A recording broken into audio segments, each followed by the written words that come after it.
Bonjour à tous, c'est l'heure du cours d'art plastique. Alors tous à vos claviers et sortez vos crayons. Bonjour à tous, j'espère que vous allez bien. Aujourd'hui, donc le nouveau sujet pour les 4e et les 3e.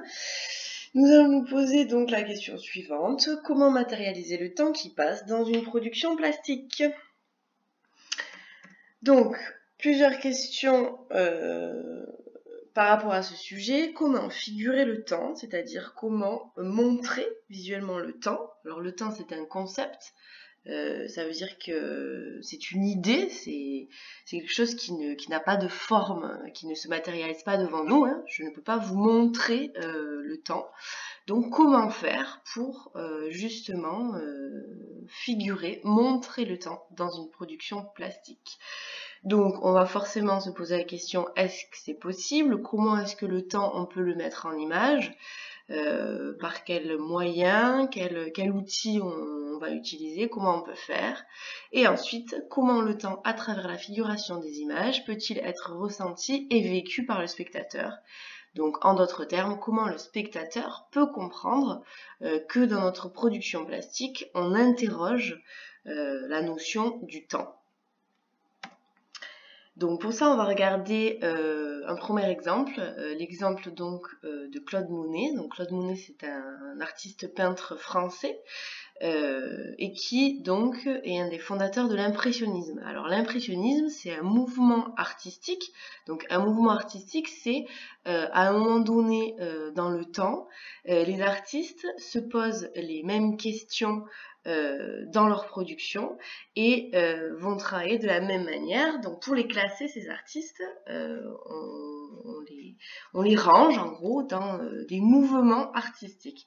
Donc l'impressionnisme, c'est un mouvement artistique qui va naître en même temps que juste après la naissance de la photographie, et qui va naître aussi parce que on invente des tubes de peinture qui vont être transportables en extérieur. Et donc les peintres vont commencer à peindre directement en extérieur et à peindre assez vite et à essayer de saisir en fait l'instant qu'ils ont devant eux.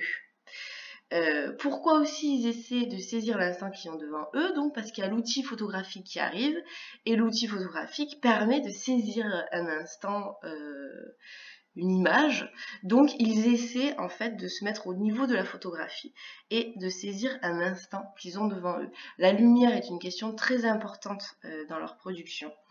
Ici, ce qui nous intéresse dans le travail de Claude Monet, c'est qu'il va inventer le concept de série. Ça veut dire qu'il va regarder ici la cathédrale de Rouen, il va se placer toujours du même point de vue, mais à des moments différents dans le temps. Et du coup, il va avoir une cathédrale qui va être différente, et il va essayer de saisir ces moments différents. Et dans son dispositif de présentation, donc si on place les cathédrales les unes à côté des autres, forcément, il interroge la notion du temps, puisqu'il nous montre le même motif, mais à des moments différents, et donc la lumière aura une influence différente sur la cathédrale. Donc ici, on peut dire que Claude Monet figure le temps dans son travail. Donc ici, on peut voir justement la cathédrale à des moments différents donc, de la journée. Alors, autre exemple sur cette question du temps. Donc là, on a le travail d'Edward Muybridge, donc la naissance de la chronophotographie, où ici, il va essayer donc de comprendre le mouvement du cheval au galop. Donc ici, il va utiliser par contre non pas la peinture, mais l'outil photographique. Mais donc dans ce travail, on a forcément l'idée du temps, puisque le mouvement est lié forcément au temps. Autre exemple ici, Étienne Jules Marais, toujours la chronophotographie. Alors ici, on a un artiste qui est très intéressant par rapport à la question qu'on se pose aujourd'hui, qui s'appelle Roman Opalka. Donc là, je vous conseille et je vous demande de regarder la petite vidéo que je vous ai mis en lien sur Roman Opalka. Avant ou après cette vidéo-là, qui vous explique son travail. Donc Roman Opalka, qu'est-ce qu'il fait? Donc Roman Opalka, c'est un artiste qu'on peut classer, lui, dans le mouvement de l'art conceptuel. Ça veut dire qu'il va trouver un concept, une idée, comme un processus qu'il va répéter. Donc ici, Roman Opalka, il décide donc de réaliser une œuvre où tous les jours, il va déjà se prendre en photo. Donc son œuvre, il va la débuter en 1965 et il va la terminer au moment où il décède en 2011. Donc depuis de 1965 à 2011, tous les jours, il se prend en photo. Ensuite, tous les jours, il va réaliser une toile où il compte. Donc en 1965, il commence à compter par le numéro 1. Et donc tous les jours, comme ça, il continue à compter sur une toile. Chaque jour, il va ajouter 1% de blanc à sa toile, ce qui fait qu'à la fin de sa vie, puisque je vous ai expliqué qu'il commence en 1965 et que donc son travail dure toute sa vie. Donc à la fin, il continue à compter, mais donc il est écrit en blanc sur du blanc. Et donc, si vous alliez voir une exposition de Roman Opalka dans un musée, vous auriez des grandes salles avec ces séries de photos où forcément, hein, dans les photos, on voit bien, si vous regardez la toute première photo ici et celle-là, on voit bien justement cette notion de temps qui marque le visage, et donc il arrive à figurer le temps grâce à ce processus.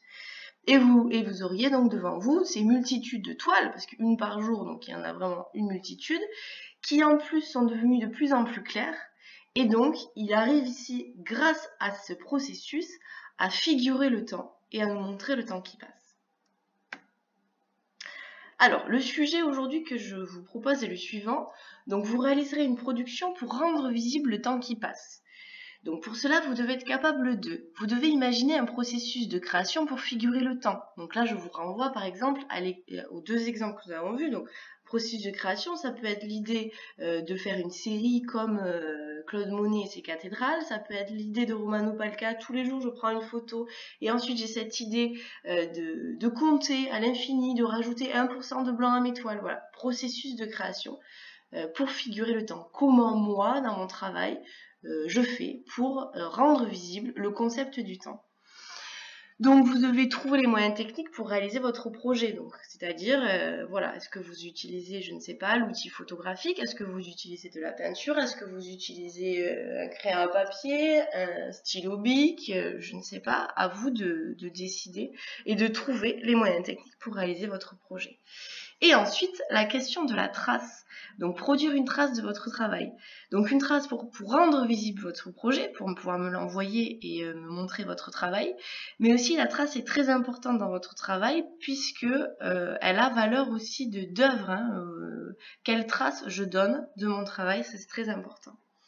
Donc, si on résume un petit peu, toutes les questions qu'on doit se poser, c'est comment je parle du temps, quel est mon processus de création, comment je laisse une trace en fait de mon projet et le dispositif de présentation de mon travail, comment je présente ce travail, toujours pareil pour que le spectateur comprenne que je suis en train de lui parler du temps qui passe et que je me pose cette question dans mon travail. Voilà, je vous souhaite une bonne pratique à tous. Ce projet est à réaliser dans le temps. Donc moi je vous donne 2 à 3 semaines pour m'envoyer ce travail parce que justement ça prendra du sens s'il y a l'idée du temps. Donc vous avez 2 à 3 semaines pour m'envoyer ce travail que je vous envoie donc aujourd'hui.